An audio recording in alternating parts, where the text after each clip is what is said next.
Today we're joined by Sean Goedecke, who is over there in Melbourne, Australia, and has been blogging like a fiend, like a prolific fiend. Nonstop. And I've just been like slurping up his blog posts and put him in Changelog News. Sean, welcome.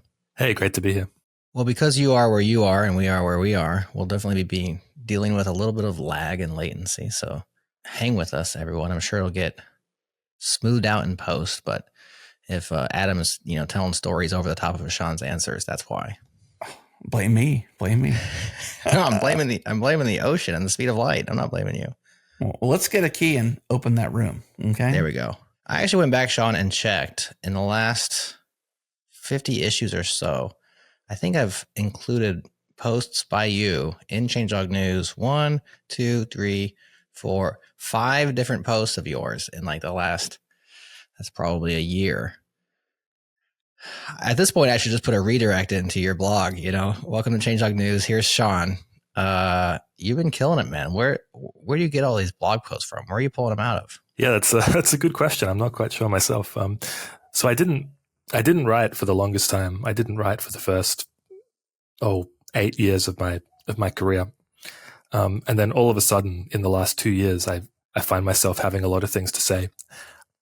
I think it's kind of self-reinforcing in a way. Like, it's easy to feel like you don't have a unique perspective to add. But if you write one thing and people like it, it makes you more likely to write other things. And it kind of just keeps going like that. Like it all kicked off for me with a post I wrote about like how to ship projects maybe a year ago. And I wrote that out of frustration with people I'd worked with in the past and people I'd seen work, engineers who were treating the shipping part as like an afterthought. And they sort of felt if they wrote all the code and they completed all the Jira issues, then the project would be done. And that's how projects work. And I felt and feel now pretty strongly that that's not how projects work. So I wrote a blog post about that and it hit the top of Hacker News and got really popular and, kicked off a whole bunch of stuff. And I thought, well, okay, like if people enjoyed reading about that, I have a lot of other things to say. I'm a pretty opinionated guy. So I kind of started writing more from there. And it turned out to be, I think, a pretty good fit with the kind of people who want to read blog posts about tech, which is mostly just luck. I do find that having something to say is obviously the barrier to entry, right? I mean, you have to have something to say something, right? That's pretty clear for everybody. But then there's also the exercise and the discipline to just show up and do. You mentioned in the pre-call that you've got a lot of drafts. We mentioned that we're going to talk about your blog primarily and obviously the wisdom you've shared in that blog, but break down kind of how you approach the pragmatic approach to showing up and actually executing. Yeah, sure. So I don't see myself as a particularly disciplined guy. Like I don't have the kind of 3 blog posts a week, rain or shine, got to hit my deadlines, got to do the thing every day. I don't have that at all. What I do have, I think, is a pretty good like sense of how I like to work, and I'm pretty opportunistic about how I kind of exploit my own peculiarities about work. So I have instead of like sitting down and working on a blog post and just grinding it out, I'll have like 13 drafts on the go, 13 kind of rough ideas. And often like most of my blog posts come not from a draft that I've been grinding on, but as I'm working on a draft, as I'm writing things down, I write this sentence that's like an unrelated point and I think, oh, that's actually kind of interesting. And then I just sit down, write top to bottom a blog post about that sentence, post the blog post, and that's it. So some of my drafts I think will never see the light of day. They're just kind of like breeding grounds for kind of other interesting ideas. And often it's like you say that having ideas is the barrier. Well, I think people have more ideas than they imagine. Every time you get annoyed at like a coworker or annoyed at something you read on the internet, that's an idea. That's something you have that's maybe a little bit controversial or certainly an idea that not everybody shares. And a lot of those I think are kind of worth writing up. Like that's how many of my blog posts start, where I read something and I think, well, that's silly or that can't possibly be right. And then I go and write about it to kind of convince myself whether I'm right or wrong. And that ends up being a blog post. The recent one I wrote about 95% of projects failing, I think is a good example of that, where I read a bunch of tweets saying, 95% of AI projects fail at large enterprise companies. This proves that AI is in a bubble. Well, no, it doesn't. you have to go look at the base rate of how many complicated enterprise IT projects fail. And the base rate is pretty close to 95. So that's what I suspected. And then I went and did a bunch of reading about it and wrote it up. And that's what I think is the case. Yeah. Let me clarify, just in case that was a little off in what I said. I can't rewind and determine exactly what I said, but having something to say is different than having ideas. I think that you can have ideas, but I think having something to say is like being down the road a bit and having some version of experience or wisdom. And I kind of pull this, oddly enough, from a movie. We mentioned the pre-call. Listeners, you'll get a little taste of it in the after show potentially. But I pull this from this movie called A Star is Born. It's the most recent iteration of it. It's been a couple versions of it before. Barbara Streisand, I believe, was the most recent one. Well, I guess the most recent one compared to the current one. But in there, the kind of main character, I believe, is Bradley Cooper telling Lady Gaga, who's his, co-star. He says, you got to have something to say. It's about being an artist, and in particular, being a singing artist, like a performing artist. And I took that to heart because I was like, you're right. You can have ideas out the wazoo, right? Sure, we all got ideas. But having something to say is different than just having ideas. And I think you have something to say. I appreciate that. Firstly, thank you for saying that. And yeah, I do agree with you, I think. And it ties into how, like, I didn't write much of anything at all for the first, 7-8 years of my career. And I think partly that's because maybe I didn't have anything to say. And I'm still 10 years in, is still pretty early to a career. Like, I'm sure my opinions will evolve. But yeah, there's a sense in which, like, everything I write is the same thing. I'm always making the same points. And one thing I had to get over, I think, in like my early few posts was I felt, well, I can't write this. That's just saying what I've said before. I can't like say this. I've already made this point. And I kind of had to get over that in order to keep writing. And I had to kind of convince myself that, like, continuing to articulate my perspective is worthwhile and interesting, even if it is just continuing to articulate my perspective, even if these points aren't kind of new to me. I mean, I have 100 times where I've written, engineers should be more mindful of how the organization functions, and they should see their role as more than technical. I've made that point in 100 different ways, and I'll continue to make that point. I guess that's part of what I've got to say. And if you have something to say, you'll just keep saying it forever until people get sick of it. No, it's well said, because we do, or maybe I'm saying we, but I do sometimes discount or do not want to repeat the same thing over and over again, because you think, like, well, I've already said that. It's not interesting anymore. You want something fresh. It's not a fresh take. It's the same old take. But now that we've been podcasting for so many years, Adam, I'm sure we say the same things over and over and over again. And for sure. And that's really how you get a message out. I mean, there's a reason why they call it beating the drum, is you're just, it's the same beat every single time. It's just like people aren't listening. Different people, different mind spaces, right? They're not ready to hear it. Time changes. They didn't notice. Time changes, and eventually the message gets out. But you can't actually say something just once in the world that we live in unless you already have a gigantic microphone or it's very bombastic and have it resonate. Like, you do have to actually say the same things in different ways to reach different people with those messages. And so if you do want your opinion out there, don't feel bad about saying it more than once. And he says to himself. What are some of the other things you've been saying over and over again? So I like that one. An engineer must be aware of the politics or the... Yeah, as broader than the technical engineers, or to be aware of the politics of the organization. And broader than that, like, one thing I've said over and over that I think is a bit more controversial is that senior engineers specifically ought to be heavily involved in the politics of their organization, and that it's a dereliction of duty if you're a senior engineer and you're like opting out of these political decisions about how the team should function and what the team should do. It's your responsibility to kind of bring your technical expertise to those discussions, and part of that, which again is a point I've made over and over that a lot of people don't like hearing, is that you ought to be confident in the workplace as a senior engineer. You ought to be more confident than you feel internally. A huge part of the job is being more confident than you feel internally. if you're in a conversation and you're best positioned to know the answer to something, even if you don't feel confident about it, you ought to represent that answer to the organization, because nobody else is in a better position to do so. Like, anybody who has to make a difficult decision is going to be kind of dealing with their own uncertainties about it. And if you're in the best place to make that decision, it's your responsibility to deal with your own uncertainties, and not simply to be a technical kind of, well, it could go either way. There's lots of risks. I wouldn't like to say for sure. No. If you're a staff engineer, you ought to say, this is the direction we should go. This is what I believe. Otherwise, you're not doing your job. So to those who might say, I get it, Sean, I'm supposed to be more confident in my position, but I'm not. How did you and when did you acquire and accrue the confidence necessary to be confident? I don't know if I have good advice on that front.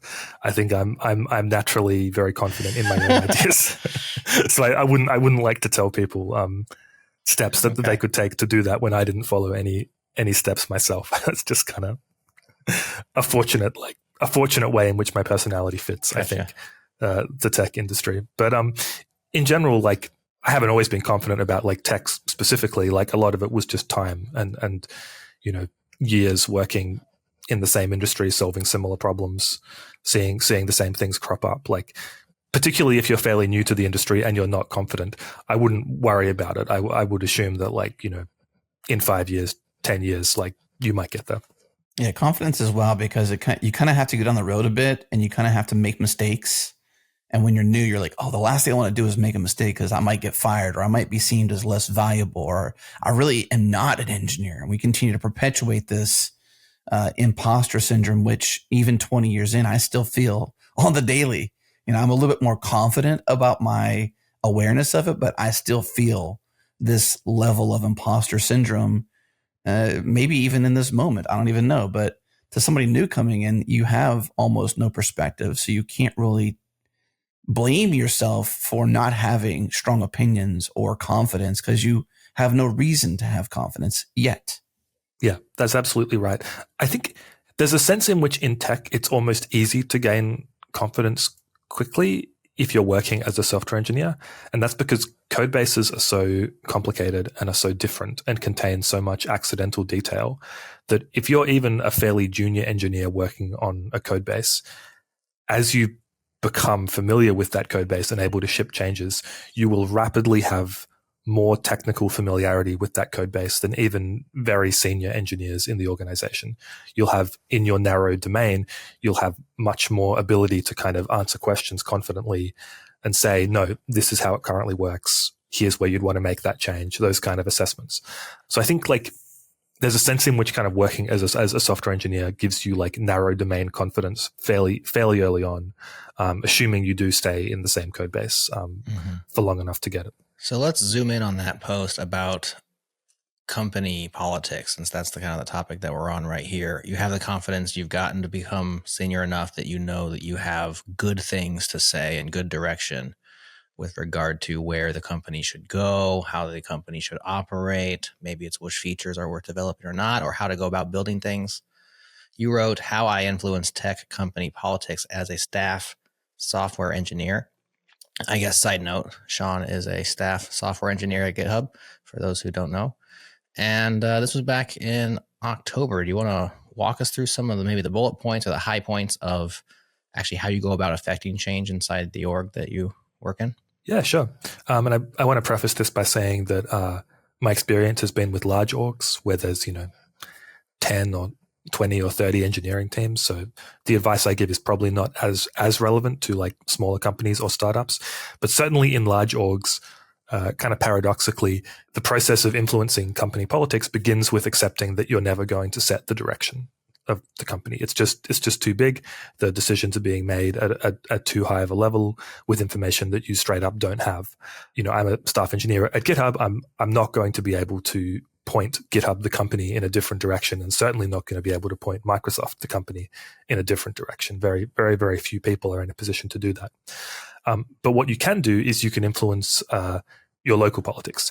And I don't mean kind of the company like strategic decisions here so much as I mean the technical decisions about what technologies get chosen, what projects get funded, that kind of thing.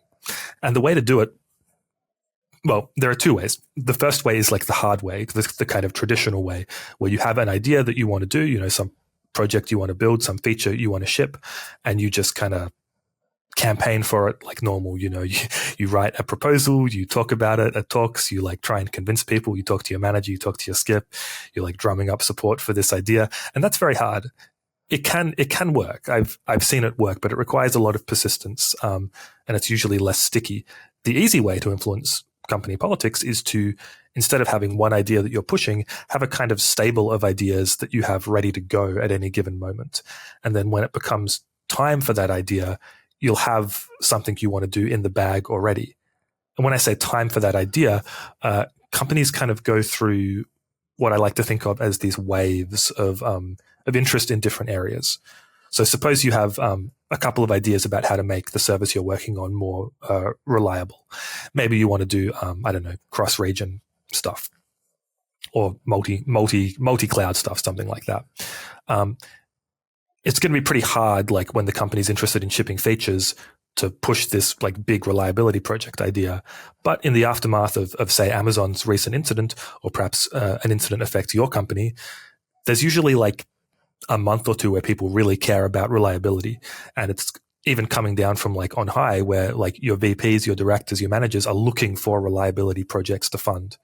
And if you're already there with a couple of reliability projects in your back pocket, you're in a position to kind of very easily make those happen, because they're no longer your projects that you're championing. They become your directors or your VP's projects that they're championing. And so you can kind of like get what you want done very effectively, as long as you're willing to wait for the right time. And that's the kind of process that I've used, and it's worked very well for me. But it does require you at any given moment to have like brief write-ups on like 10 to 15 things that you kind of want to see happen. Well, I don't have anything to add on that one, Adam, because I've never been in a large organization, So, I mean, I can just take Sean's words as gospel truth, I guess, that it just works. I can't even push back or anything. How about you? I can definitely resonate with the having many ideas in the bag sentiment, because I think I kind of, me, Jerod, I kind of do that, I kind of have this, smorgasbord of things that have like just been interesting to me, and I think it really is just timing. So I can resonate with that at least, but I can't really resonate with the large org lack of control, really fool's errand of trying to influence change at the biggest scale without being CEO. As an IC, that kind of makes me sad that that's the case, but I like you kind of have to not go into those scenarios or those kind of employment opportunities with a control freak mentality, which I don't think I have, but I do like controlling things. And so it would be challenging for me to be in a large org, I suppose, given that sentiment. I hadn't considered like my inability to change the future of things, because I'm a future changer. It's my DNA. It's how I work. And that's kind of where I focus at. So if I can't do that, it might be disappointing for me. Ideas for sure, though. That's a really interesting point. One theme I get a lot in emails and messages from readers is that I've helped them feel less sad about working for large enterprise companies. I've helped them reconcile themselves to their roles as cogs in the machine. Which I don't know if I would have picked that as my mission in writing, but it certainly seems to be something that like my blog posts are doing, and that definitely is another theme of what I write, which is that I don't know. I didn't come to the industry from tech. I don't have a computer science background. I have a background in academic philosophy. I did a master's in moral epistemology and then transitioned to an internship in tech. So I think I lack some of the high-mindedness about tech that many of my colleagues have, and I do kind of fundamentally see it as labor, and it doesn't it doesn't rock me to perceive of my job as being subordinate to capital, because I kind of always imagined I was subordinate to capital and always will be subordinate to capital in the current system. So thinking of there's a sense in which how I think of making technical decisions in large organizations is kind of a flowing on from this kind of broader political commitment to there's just not that much you can do about the broad structure of capitalism. You just kind of have to exist in it as best you can. Do you know the term emotional intelligence? And if you do you think that you are a relatively strong emotional intelligence person? I do know the term emotional intelligence. If you'll forgive a brief digression, I have two dogs. I have two greyhounds. One of them is a complete maniac, and the other is a giant baby, a big boy. Not very smart, but my mom, who's head over heels in love with the dogs, likes to say that he has great emotional intelligence. That's what she always says when he does something stupid. He's like, well, he's very emotionally smart. That's kind of where he's at. I had to say that. Sorry. About myself, no, I don't think I have particularly great emotional intelligence. I don't think that's one of my strengths. But what I do have in that area, I think I've come to via analysis and by kind of thinking through it carefully, which I don't think is how you're supposed to do it. But I don't think it comes particularly. You're naturally augmenting the EQ for the IQ. Yeah, although I don't know if I have great IQ either. I think I just have a lot of persistence when it comes to thinking about the same problem for years. The reason why I bring that up is because I'd actually talked to a fellow just last night. As a matter of fact, my son does ninja training, not like ninja fighting, but like ninja, American Ninja Warrior. I think it's also become popular in other countries. That's where I kind of became aware of it. But like ninja skills, parkour, this athleticism that's, just uniquely different than any other sport. And one thing that the guy that runs the place shared with me last night, in regards to being an athlete, I think this is a sentiment you share in your blog posts, which is why I bring it up, is this idea of like working on your mental fitness more than just simply your athleticism. Because it seems like you say, sure, you can have technical skills and you can understand a programming language and you can understand, TDD or whatever it might be that makes you a good software engineer. But then you also have to have this mental toughness, this mental clarity, maybe even emotional intelligence, this working on your mind fitness. And that's something I've seen in your blog post where you seem to suggest being mentally fit. And I don't mean not crazy or being, off the norm path, but mostly just the mental toughness and the mental game more so than just simply the skill game. That's really well put. And that's absolutely correct. Before I even blogged like I do now, maybe 8 years ago, one of the really, really early blog posts I wrote called Avoiding Worry-Driven Development. And absolutely most software engineers I've worked with have not been primarily held back by a lack of technical skill. To the extent that they've been held back, it's been by lack of emotional regulation. And there's all kinds of ways this can happen. It can happen even really subtly, where you become afraid to work on things that are like things that you might get wrong. You become afraid to, for instance, deploy or to make changes that could be risky.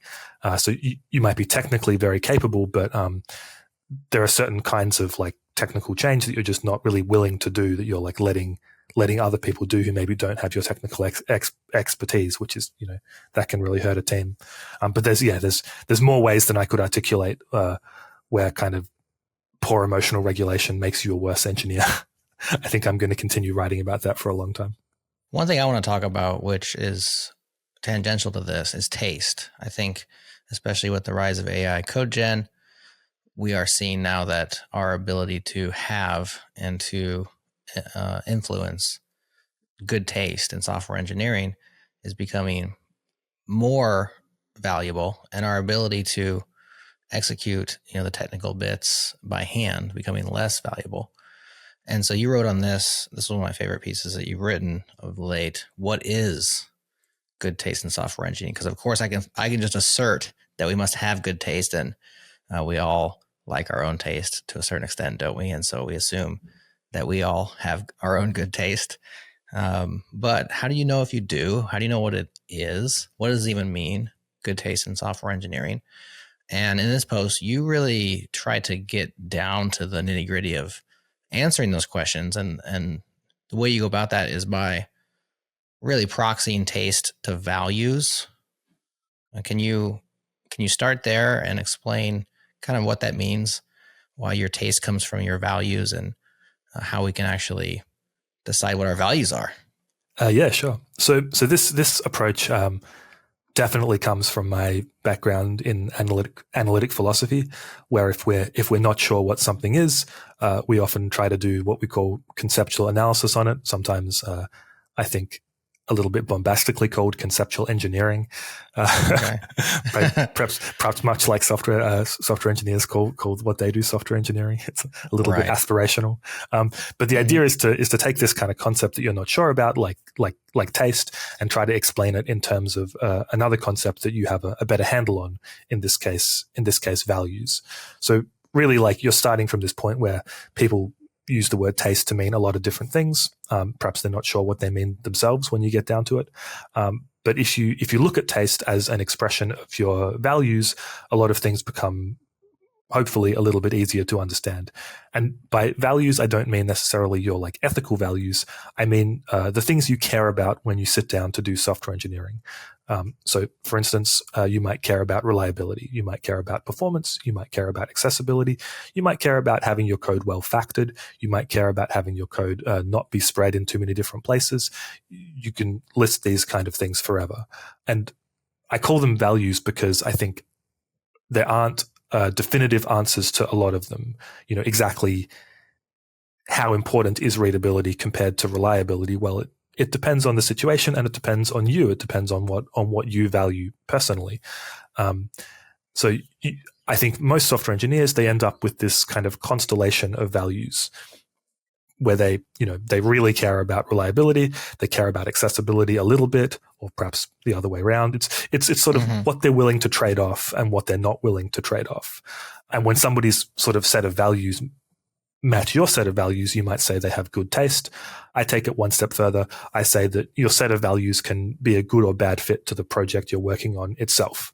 And I say that when your set of values is a good fit for the project you're working on, that's having good taste. And the ability to kind of be a bit flexible about your values to fit the project you're working on. I think that's the ability to have good taste in general, which is, if you'll forgive the reference, is a very Aristotelian kind of way of looking at it, where the good person, for him, the good man has this ability to fit his taste to the exact situation with a nicety. And I think the same thing kind of applies in software engineering, that it's about being responsive to the particulars of the situation. Well, that's interesting. I'm finding that my own values, and I do think that fitting them to the project is smart. I think that's a good way to go about it, because that's ultimately what you're there to serve, is what you're currently working on, not necessarily yourself or some sort of ethical high ground. Although there are, I think, values that people consider foundational and they aren't willing to budge on certain values, and I think that that's a fair way to stand in the world. But man, I'm sure seeing certain values that I've held for many years. So I've been in the game, Sean, for 2 decades, writing software, and not in large organizations like yourself. So we have different perspectives from that. Always small teams, lots of times by myself.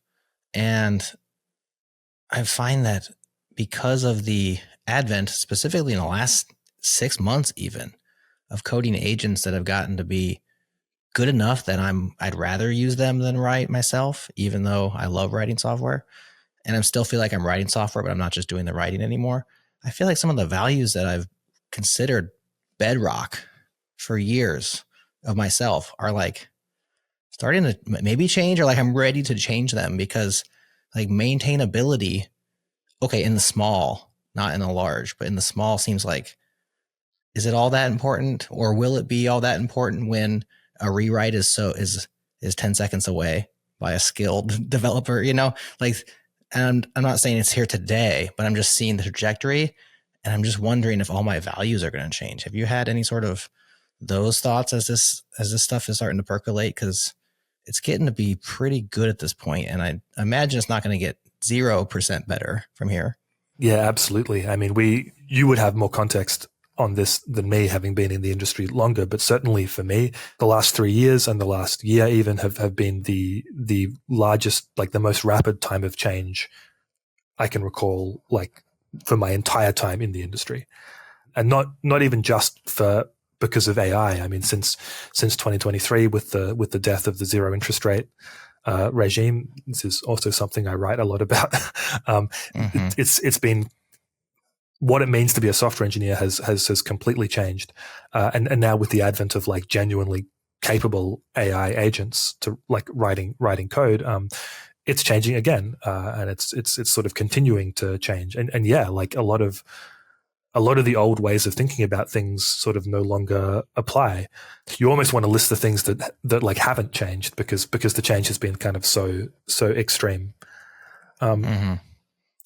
Although I do think it depends where you are. I mean, one thing I believe is like software engineering is there's so many different types of work wrapped up in it.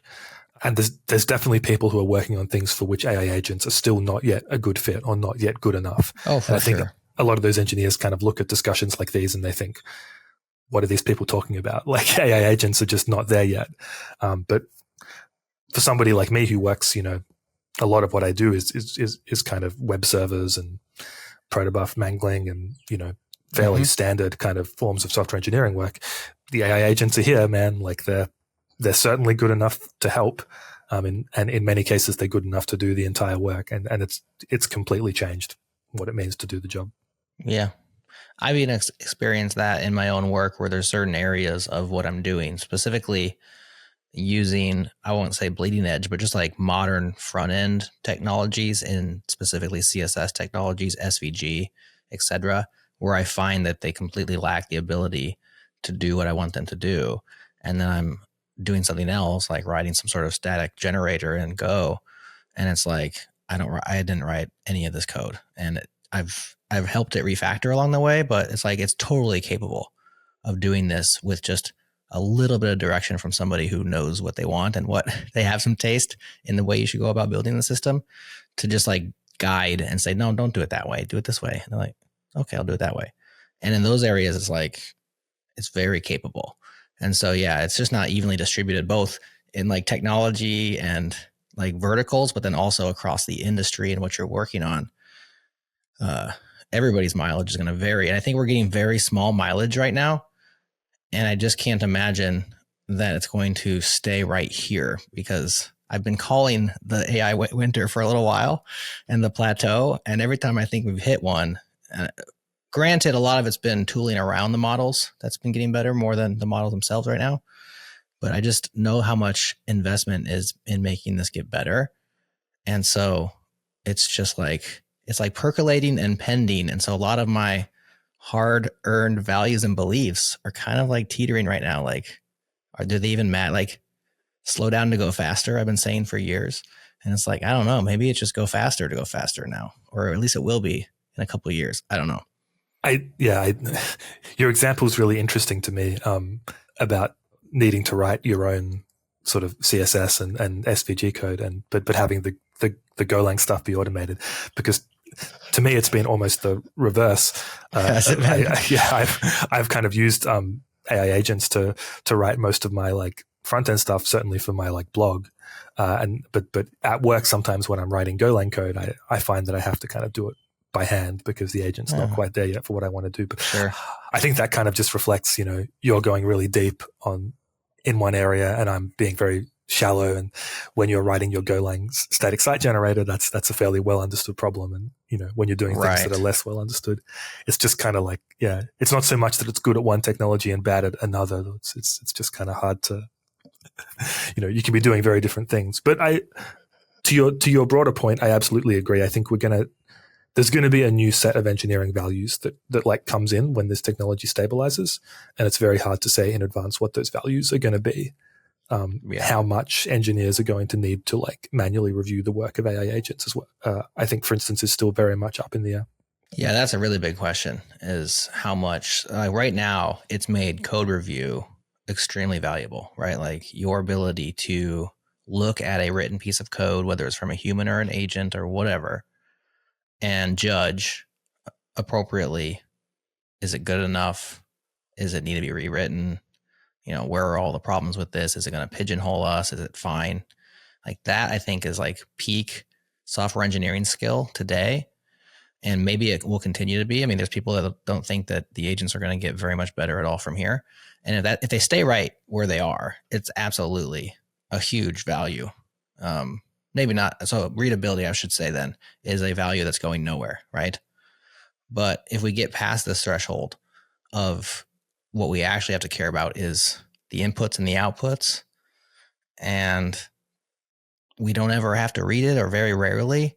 It's like readability is for the birds at that point. Who cares? It was a means to an end. So just so much is just weighing in the balances right now. It's kind of unnerving. I do think readability is never going to go away. I think if it may go away for like Python and Golang and JavaScript, but I think if it does go away there, it's going to kind of recede back into the prompt in a sense. So for instance, writing readable, coherent assembly code used to be part of the skill of any programmer. When compilers got good enough, that kind of stopped becoming part of the skill set, and instead you just had to write readable, C code that would compile into assembly, and you didn't care what the assembly looked like or whether it was readable. We might be heading towards a world where you don't care whether your Python or JavaScript code is readable, but I think in that world you'll still care a lot about whether your prompt is readable or whether the instructions you give to the agent is readable. That's some people are saying, and I don't know if I believe it, but some people are saying that that's going to, like, English is kind of the new programming language, that your right. Expression of the spec is sort of your programmer work product. And whatever it is that the programmer or whoever is giving to these AI agents, I think it's always going to be important that that's readable. It's always going to be important that that's understandable by humans, because humans are going to have to update that when they want changes to be made to the product. Yeah, 100%. And we definitely see that being formalized in things like spec-driven development at this point, although we're not at the point where you write the spec and that's all you write. Like, you're still going beyond the spec, but maybe we get to a place where all we're reading are specs and user stories and stuff like this.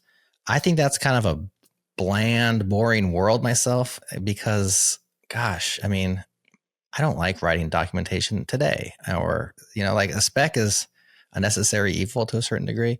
Whereas for some reason, and maybe it's just because I've been writing code for so long, like, I'd much rather read and write code than read or write specs. But I guess we do have to change with the times, don't we, Sean?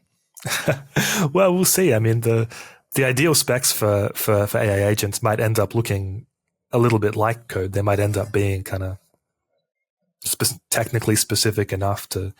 But I think it's hard to look at the future and say, it's getting less interesting to be a software engineer. I mean, the last like 3 years have been a period of such intense change.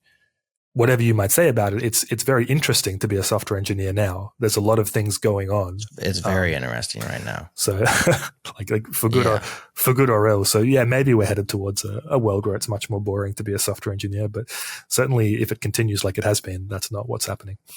Yeah, well, it's a bit ironic that what these things seem to be best at are the most artistic aspects of white collar work, whereas we were hoping that they would do the dishes and the laundry. Instead, they're doing the art and the videos and the code. We're writing the docs and they're writing the code. I'd prefer if they wrote the docs and I got to write the code, but I guess take what you can get. It's the great paradox of working with large language models, that they're terrible at the things that like ordinary computer programs are really good at, and they're really good at things that ordinary computer programs are terrible at. Like, it's a different way of doing it. That's where the advent of the tool has been so amazing. Like, again, when I talk about the software around the models getting so much better, the fact that ChatGPT or GPT-5 can't count how many R's are in strawberry or whatever, like famously, but it doesn't have to now. It knows that when a certain set of things it's not good at, it's going to actually shell out effectively to a Python program or whatever it is that's really good at, or Perl in the case of maybe counting the number of R's in a string, which is going to get it right quickly and every single time. And then it's going to use that response. Like, to that was such a sea change, I think, where it's like, they don't have to be good at everything. In fact, we can limit the domain that we use the models into this very narrow corridor and then just equip it with all the tools it needs to get the answers. And that's where I think we've gotten in the last year or so, where it's like, okay, this is really good now. Yeah, I mean, this is something that this was anticipated for sure. I mean, in I think 2020, Leopold Aschenbrenner wrote situational awareness. Maybe not 2020, check that. But years and years ago, like long before AI was like the thing that it is today. And one of the things he wrote about in that was what he called unhobbling, which is the idea that even if once you have a really strong model, you can improve the system without improving the model, because there's so much scope for making the tool better, giving the model the ability to like do things and then act on those things. Like there's been so much engineering work in systems like, Copilot Agent, Cursor, Claude Code, Codex, like all of these things, and that's why I'm kind of skeptical of an AI winter, because even if the models stop getting better, which they might, there's so much clear low-hanging fruit to be picked in the tooling. That's a good call. And had I known about the tool calling as an option back in 2020, I wouldn't have been calling for this plateau so easily, because I just wasn't seeing the models get that much better. I kept thinking like, okay, we've hit a plateau. We're going to we got to move beyond transformers to a new paradigm. But no, you can just keep equipping these things and narrowing their scope and allowing them to, what do you call it, situational awareness, to like know when to call a tool and then just make the tools better, and more context, etc. And you get a huge wins from that without having to have any sort of transitional, step change in the actual abilities of the model. So I did not see that coming, but apparently I should have, had I read that particular paper. Or I don't know, maybe you were writing about it back then and I didn't read your blog back then. Not in 2020. Yeah, okay. Assuming that code review stays relevant, you wrote a good post called Mistakes I See Engineers Making in Their Code Reviews. I think it was back in September. And I think that's something that our audience would certainly love to hear, because code reviews right now is like such a valuable skill, and doing it poorly is not good for your career. So what are mistakes that people are making, and how can we make our code reviews better? Yeah, sure. So this was a pretty opinionated post I wrote, and I was honestly shocked that the reception was so positive. I thought people would be very negative on it. So maybe it's less controversial than I think. But the idea that I have here is that well, one, you shouldn't leave many comments. This is kind of a thing that I think happens a lot, particularly in these big tech companies where you'll have code reviews that have 50 or 100 comments sometimes, and I think that's just an order of magnitude too many. A good code review should have like 6 comments or fewer, because you can't track more than those things. Like there's no way you have more than 6 interesting things to say about a pull request. Like past that, it just becomes kind of line item comments. And the problem with line item comments is that they suck up all the attention that like should be spent on like a higher level discussion. So instead of kind of, commenting on in 30 different places and saying, oh, here you've used, you've used map filter where you should be using reduce. You should leave like one comment saying, this is a pattern that you should adopt. And that way the person can kind of like treat it a bit more holistically. That's something I believe. The other thing that people do, I think, is that when they review a pull request, they read through the diff and they review the diff. And I think that's a big mistake. I think the most interesting and most useful comments you can give in a code review are not about the diff. They're about the code that wasn't written, or the areas of the code base that haven't been touched that ought to have been touched. The highest value code reviews I've ever seen have been comments like, you just don't need to do this because we have this system here that you could use instead. Or sometimes, you've built this system in this place, which I can see why you did that, but it's much, much better to build it here for these like general high level reasons. And I think if you're doing a lot of code review and you're just skimming the diff and you're reviewing the diff like a large language model would, you're going to miss out on those kind of interesting comments. So I think those are like the main 2 things I would say, which is don't leave too many comments and don't just review the diff. Yeah. So that second one is, I think, super powerful, and I certainly am guilty of just reviewing the diff, and so I'm feeling very, very seen by this one. And I coach some basketball, Sean. I got young boys playing basketball. I've been coaching for years, and so as you coach, you try to figure out how to become a better coach. Obviously, otherwise, why are you doing it? And similarly, when I first started coaching, I would just literally coach and review. I mean, that's what a review is, right? Like you're actually watching and you're giving advice and opinion based on what you see. And I would review what they were doing. You know, you didn't do this right this way. You should put your foot here, etc. And what was way more powerful when I realized I need to be looking at it from a bigger scope and actually telling them what they could have done instead, not what they did right or wrong, but actually they're not seeing this part of the court, or here's a better way where you could avoid this thing altogether. So, I mean, that's kind of what you're talking about here, where it's like, don't look at what they're showing you, look at the entire system and let them and tell them what they're not seeing.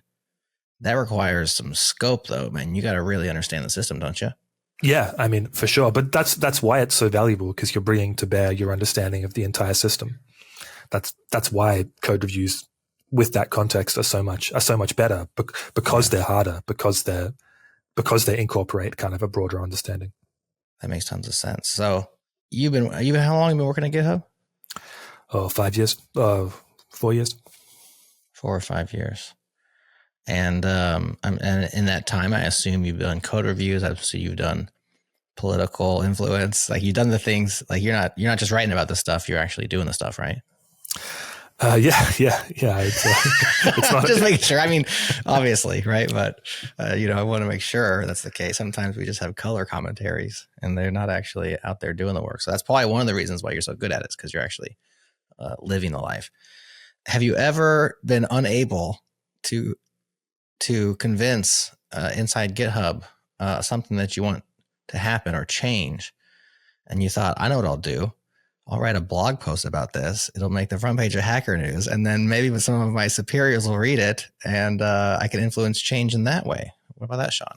Oh man, if I've ever done that, it's by accident. I try really, really hard to do the exact opposite of that. I do not write about things I've worked on in like the last year. I try really hard to not give examples from GitHub, from the company I'm currently working at. Yeah. I am so paranoid about writing some blog post and then having my teammates or my manager read it and think, he's talking about me. Like, right. Why wouldn't he just come talk to me? No, I don't want to do any of that. It's like the most passive aggressive thing you can do is like blog, exactly. Vaguely veil it that you're blogging about one of your coworkers or your boss or something. And they do read my blog, like many of my. Well, that I assume they do. That was kind of my question was facetious, but I guess the real thing is like at a certain point when you have a blog like yours, which has become very well read, you have more influence, not just inside of your, political team there at GitHub or wherever you're working, but actually you're starting to change the minds of your colleagues across the entire industry, which is going to like boomerang back into GitHub. Is kind of weird.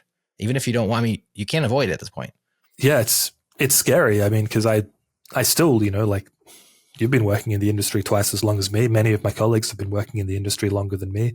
Plenty of people have experience I don't have. I'm writing from where I'm at, but I don't claim to have all the answers. I speak confidently because that's how I speak. But there's always the caveat of like, this is just from my experience. This is just my opinion. So it's a little bit scary to think about people reading my posts and thinking, oh, that's how things are. I'm gonna change the way I work based on that. And I'm like, well, okay, I hope that works out for you. I mean, it worked out for me, but it's not a responsibility I'm entirely comfortable with. Well, you're very good at what you do. This is why, guys like me who've been doing it twice as long as you have still want to read what you have to say, because not only do you have a good head on your shoulders, but you're very good at explaining it in ways that just easy to read and resonates. I find myself nodding along to what you're saying in agreement more often than disagreement. So keep up the good work. Are there any posts you have, and you said before the show started, or maybe it was on the show, I don't know anymore, that you had 13 or so drafts going on. Here we are, November 5th, 2025, getting towards the tail end of the year.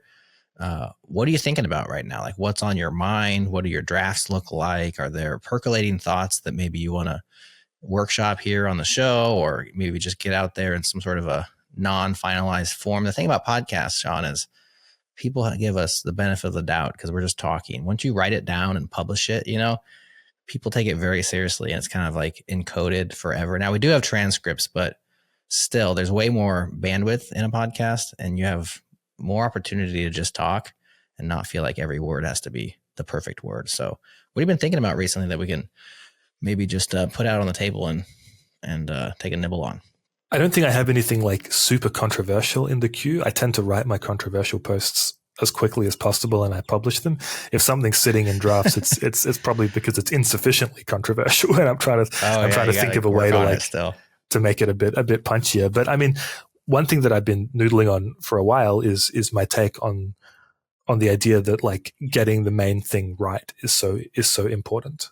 This is a draft I've had sitting in my drafts for a month that like you can be like a grinder, you can be like heads down 100% doing what you think is like good work, 12 hours a day, and you will get out competed by somebody who is completely half-assing what they're doing, but what they're half-assing is the right thing and what you're doing is the wrong thing.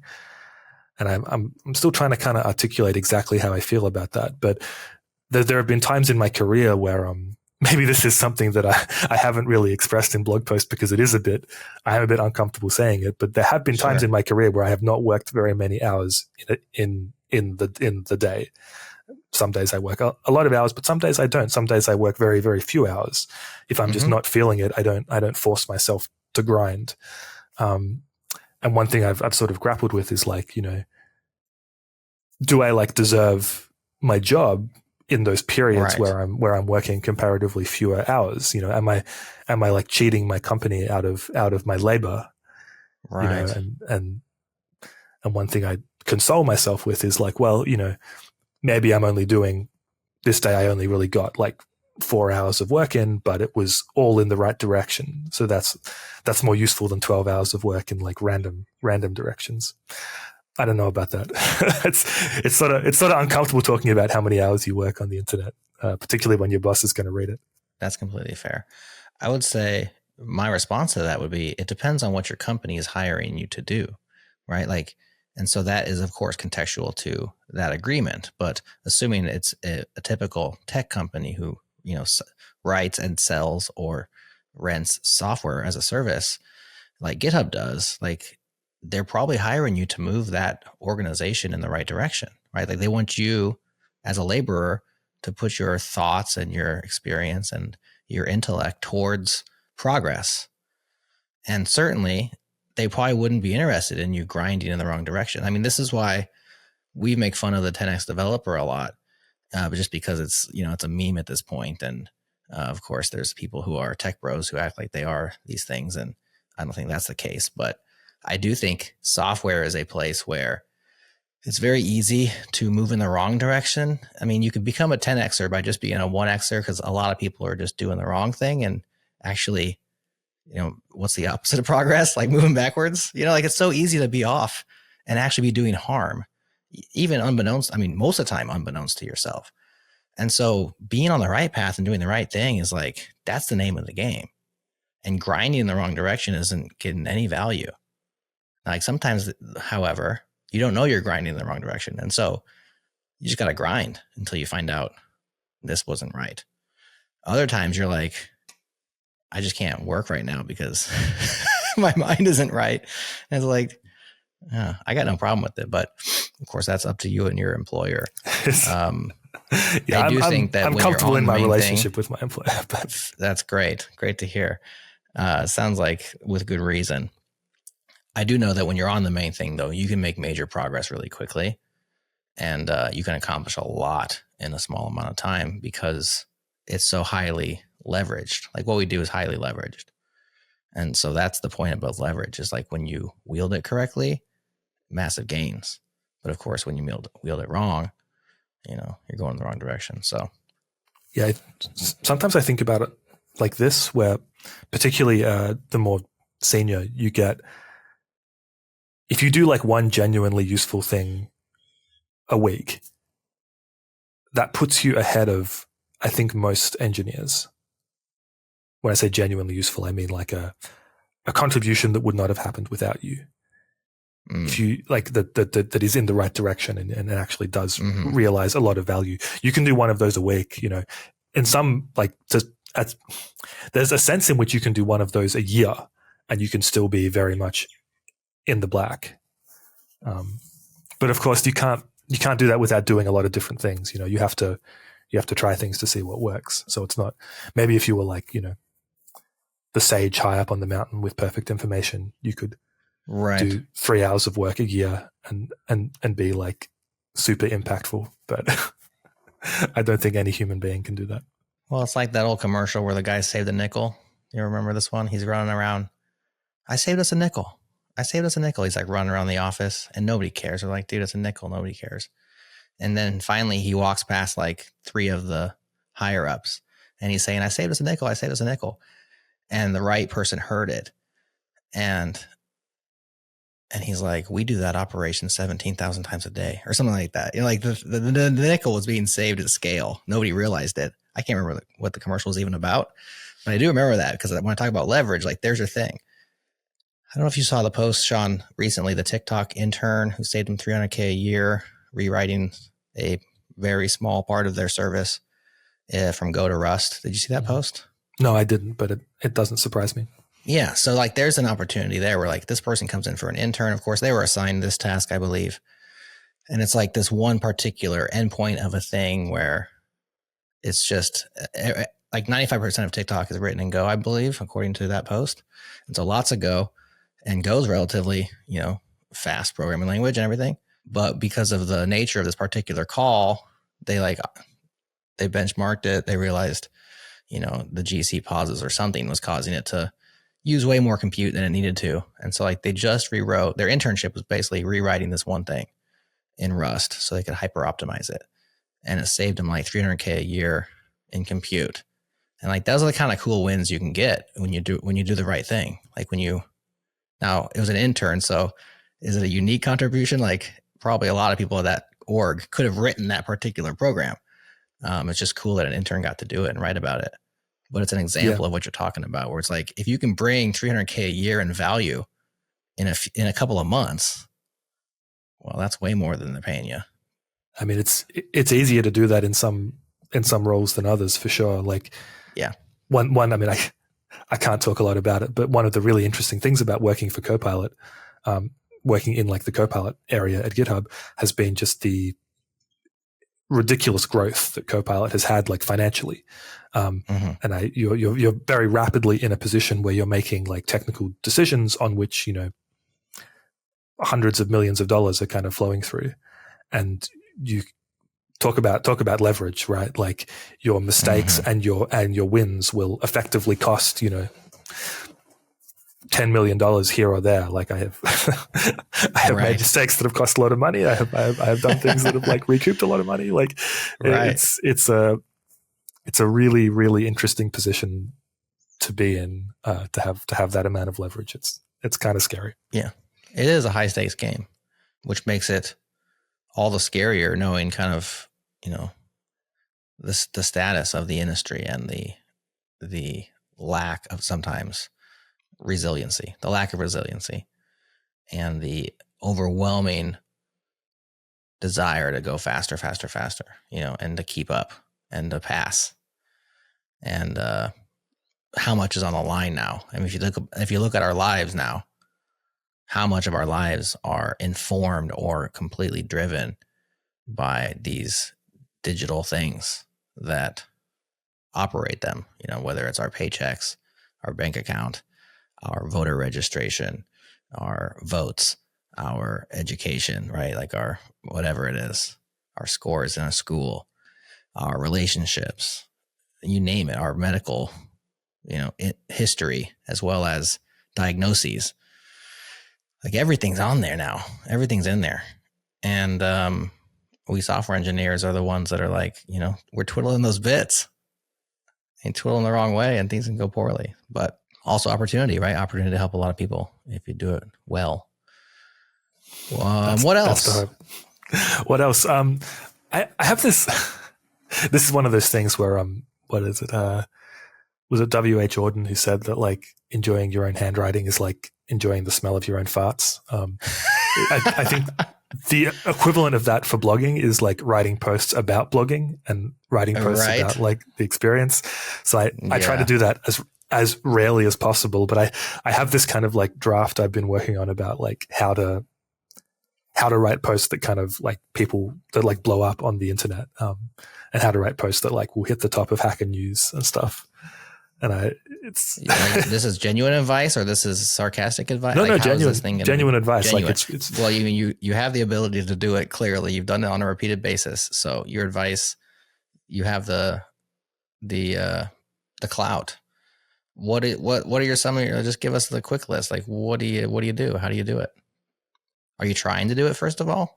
Yeah, I'd say so. Like, I wouldn't say I'm like clickbaiting, but I want people to read what I write. And one way to do that is to have it appear in these aggregators like the changelog, like like Hacker News, like all these other places.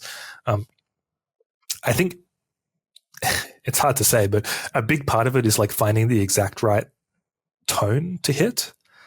You sort of want like a academic article, but a little bit more colloquial, but not too much more colloquial. You want to be like way, way, way away from the kind of default, GPT-4 style of like snappy sentences, but you can't make it too like, it's a fine line to walk. Like you want a post that people can like comment on without reading the post, if you know what I mean. Like you want a title that's going to kind of have people make like, the point.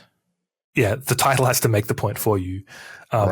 But it can't like, the title can't be too punchy, because then you end up in a situation where you have more comments than upvotes on the post.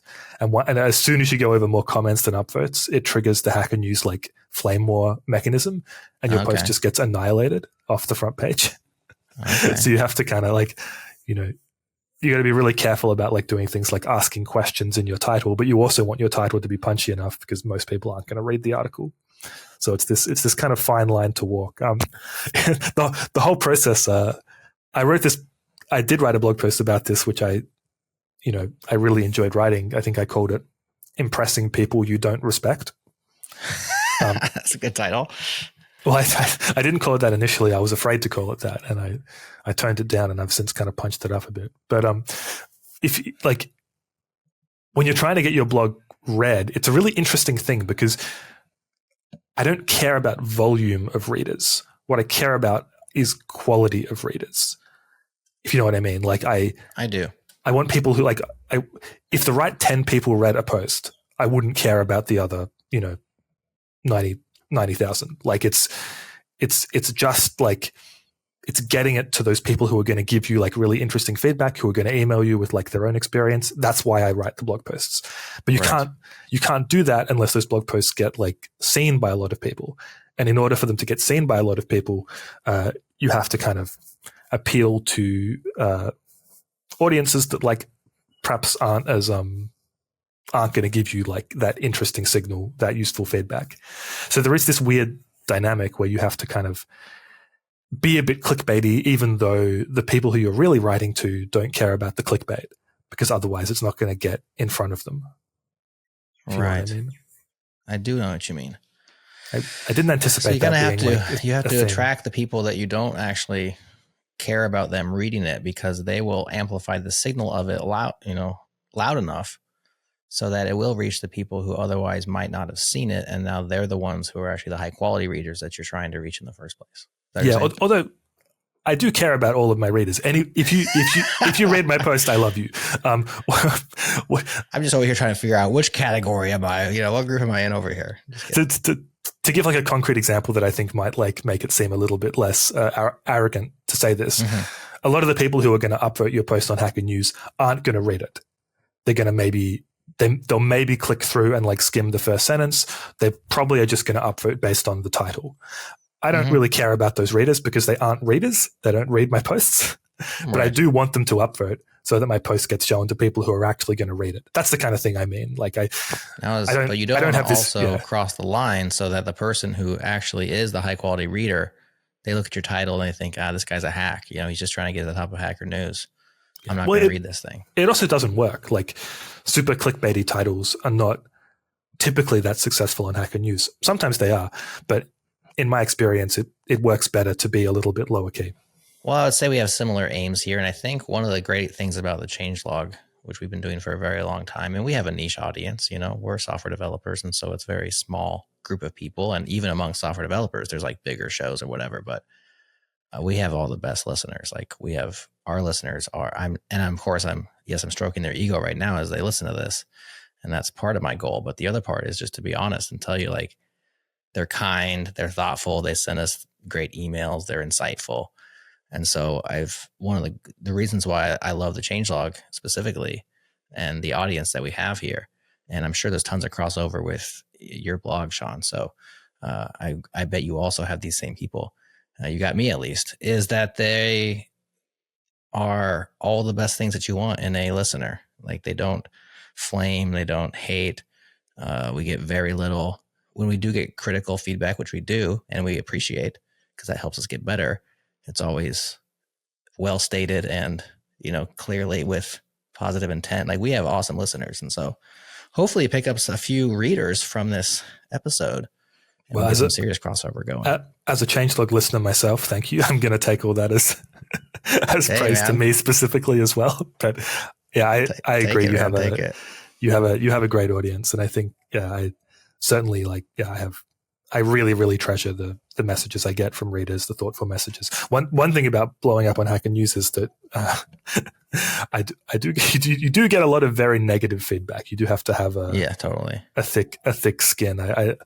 My initial post about shipping projects in large tech companies, where I was talking about the process being fundamentally political, there were a lot of comments on that and have been since basically saying this man is clearly a psychopath.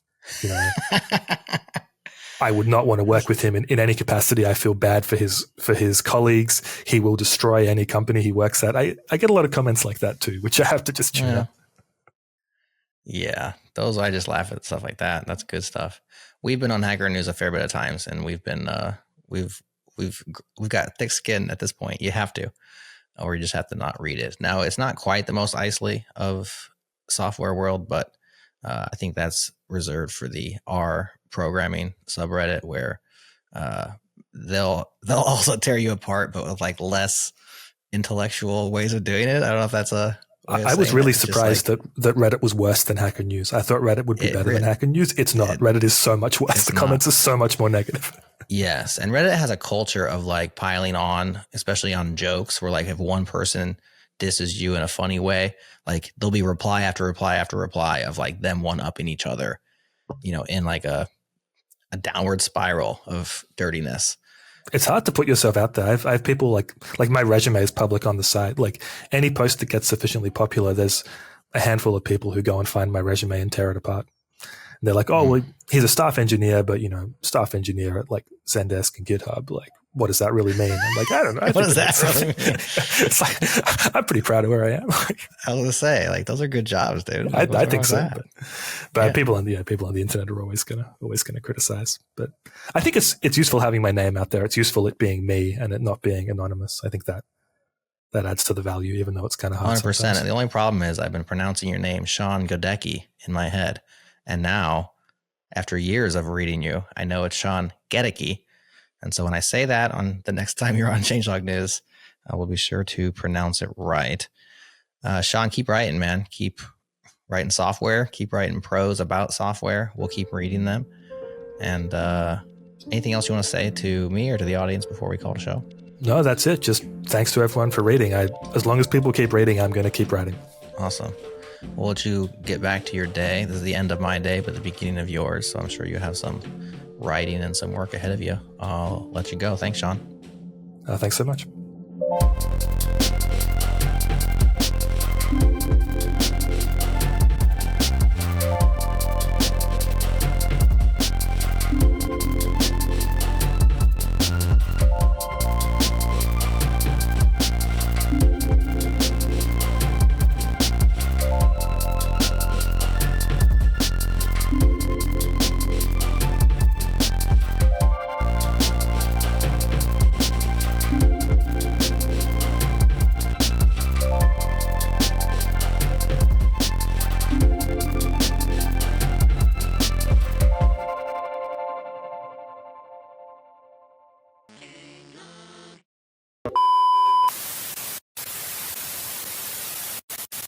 Get a key, get a room. That have changes. Fun. That changes my perspective because in my head it's been Goedecke this whole time. I probably even said that.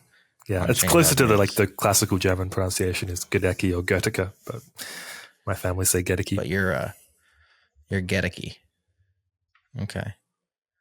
Not Gattaca though. It's a little bit different.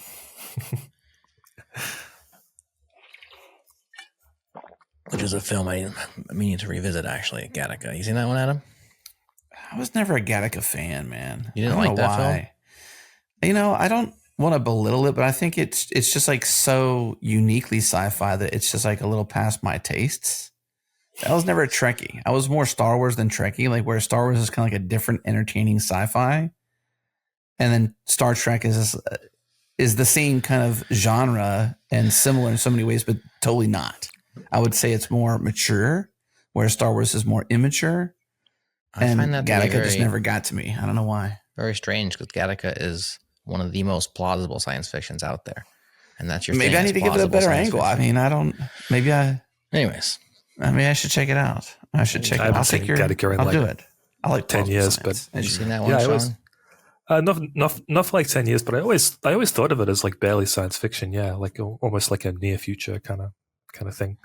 Like if you could call like 1984 science fiction, I guess, by the same totally. Right. Maybe I'm thinking of a different. No, Gattaca. Maybe you're thinking of Galactica, Battlestar Galactica. I think I was. Yeah, it was never really the best. Much more. Yeah, okay. I'll take it back. That's much more in the line of Star Trek. Yeah. I never got into Gattaca though. I should though. Ethan Hawke, Ethan Hawke, and Jude Law. And it's plausible. It's good. You should see it. It's on my list, man. It's not just good science fiction. It's a pretty good story. I'm gonna take your advice and I'm gonna get it on Plex ASAP. All right. All right, let's start. You like that, Sean? He's like, dude's committed. Okay. Oh, yes. Gattaca 4K in Amazon, $15. So my theory is like, I have a theater in my house, Sean, and because I'm just a movie nerd, I got a 120-inch screen, 4K laser projector, awesome THX Klipsch sound system that is, Dolby Atmos, like blow your face off level, cool stuff, right? And I just love movies. And so I maintain, like any nerd would, a really awesome Plex server. And I have terabytes and terabytes and like too many terabytes of storage. It is fast as all get out. And I serve my network with all of our movies. I buy movies instead of going to the theater because I'm like, I'll spend $15 on the DVD and own it forever, or the 4K and own it forever. Mm-hmm. I buy firmware, unupgraded firmware 4K disk drives so that you can like read the disk and like bypass the encryption stuff. I get it off the forums from Make MKV, and then I use Make MKV to do a lossless version of an MKV file of my movies, and so that's how I do my movies. Damn. So do you have like friends over like instead of going to the movies? Do I'm your gonna friends go like buy come to your it place? and then put it on Plex. Yeah, I just come. I mean, it's not too far. I mean, it's just a hop, skip, and jump for you. You're welcome anytime. Hop across the pond. Yeah, that's just the way I like to do it because it's just I can go to the movies for $100, or I can just buy the movie for $15 and own it forever. That's my theory. That's about the quickest I've condensed that story ever in my life, Jerod. That was fast. I've heard it a few times. Let's pod. Who's podding? We're recording. Let's pod this out. Put that as a clip, Jason. Keep that. That's good. Recording. That's gold. We'll throw that in at the end for the people. All right, a little bonus really for you. Like it. A little bonus.